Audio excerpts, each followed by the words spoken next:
Watch the colors. Watch the colors.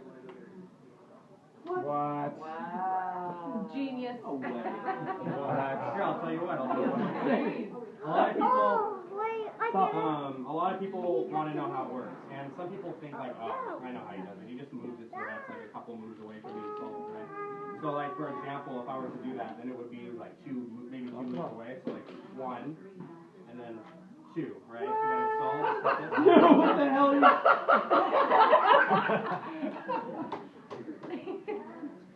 No, if the magician wanted to solve a Rubik's Cube, no, the truth is, the magician wanted to do it, he wouldn't even mix it up like this. He would just imagine in his mind that the cube was solved.